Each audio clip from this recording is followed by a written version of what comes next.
at the back of a garbage truck. Kind of open the payload, fill up the bell, close it up. 12,000 tons of rock pass through Nolizwa station every day. And this me. You got it. Okay, you do the gold, I'll do the weight. Sort of appropriate, really. Here comes the big dumper. Big dumper.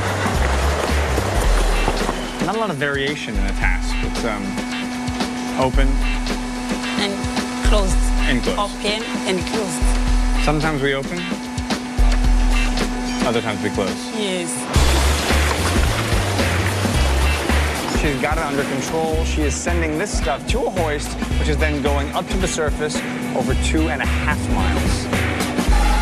Coming up, I enter one of the most highly secured buildings in the world to forge $4 million of pure gold.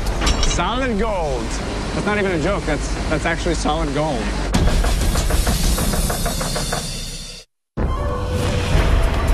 Last year, South Africa's deepest mine produced 13 tons of gold and 2 million tons of ore. Every ounce of gold they mine produces 3 dump trucks of waste.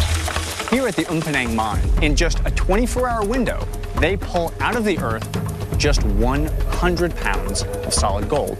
Now, to get that 100 pounds of gold, in that same 24-hour window, they have to excavate nearly 15,000 pounds of rock.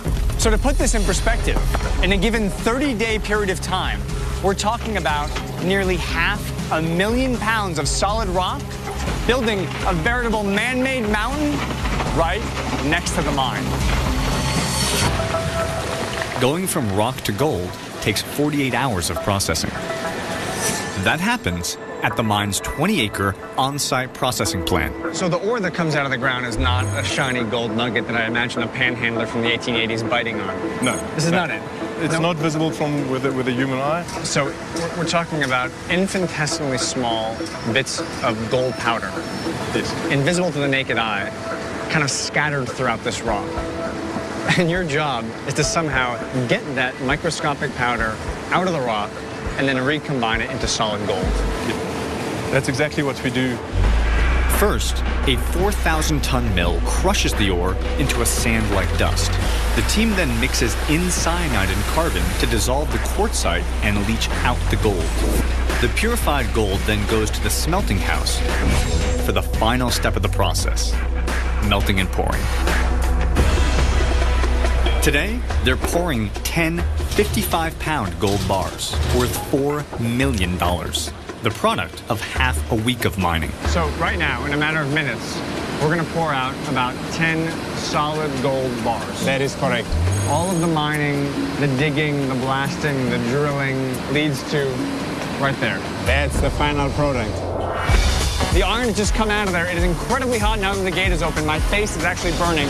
$4 million of liquid gold coming out of the smelter right now. Here it comes, here it comes. Wow, look at that. Each mold contains enough gold to buy 3 Lamborghinis. This looks like a science fiction movie, look at that. That is incredible. Millions of dollars, Isaac. It takes only 5 minutes for the molten gold to solidify. You know when you finish baking a beautiful lasagna and you're about to take it out of the oven, but you're a little nervous you might spill it? Well, this is kind of like that, but a significantly more expensive version. Now, once we've got the gold into the mold, we've got to get the gold out. Flip the gold. Up.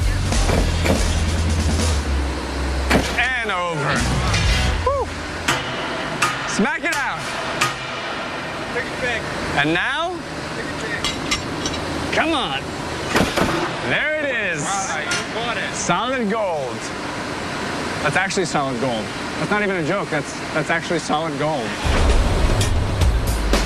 So, Isaac, that scrap right there, we're going to throw that away. We don't need that, right? I'll take that to the garbage for you. I'll dispose of it. That is unfortunately not how we operate here. So even that slag right there, you're still going to remelt that and keep looking for more gold. Correct. So I can or cannot take that home with me? You cannot. No one is allowed to. No one's... Even the garbage has gold in it around here. The bars are encrusted with impurities, like zinc and silver. The gold is then transferred to a locked cage to clean off this waste known as slag. They're like golden brownies. This is like the burnt one that tastes good, you know, at the bottom of the batch. Okay, so now that all 10 gold bars are stacked, we're gonna dump them into this hopper and begin the cleaning process. I'm Danny. I'm Kevin Governor Koza. All right, so Governor, we're gonna now clean the gold. We're gonna wash the gold. Yeah. Even though the gold has hardened and cooled from its molten state, it's still 500 degrees Fahrenheit. Well, this gives you a sense of just how hot the gold is. We're putting in some lukewarm water.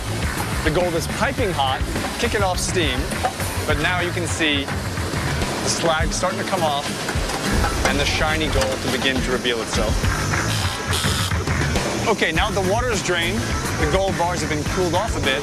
Now we're gonna start pulling the slag off with this, the metal scaler. Now, removing these impurities is crucial. The bars have got to be 99% pure before they leave the plant. Governor, what do you think? It's nice, huh? Yeah, it's nice. You see here, it looks so beautiful. Eh? Beautiful, clean, no slag. No slag. Ready to go. Yeah. There it is. The finished product.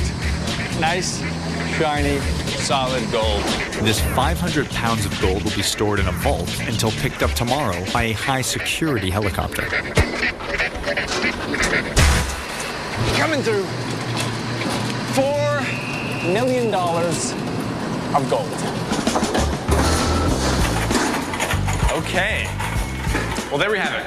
All 10 bars of gold, all $4 million have been delivered into the secure vault. But keep in mind, that relatively small amount of solid gold took over 4 days of solid mining, and all of that taking place over 12,000 feet under the Earth's surface.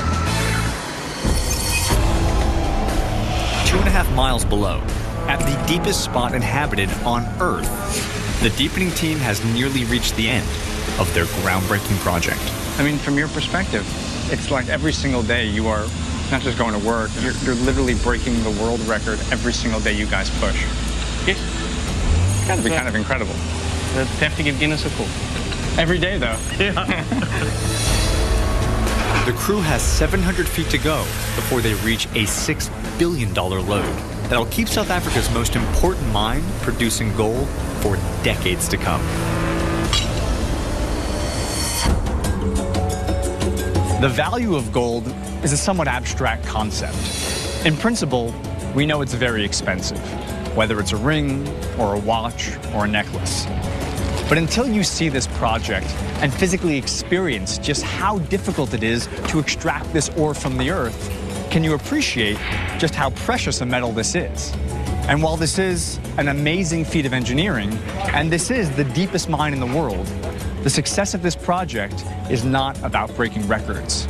It's about the future of South Africa's most important industry and the country itself.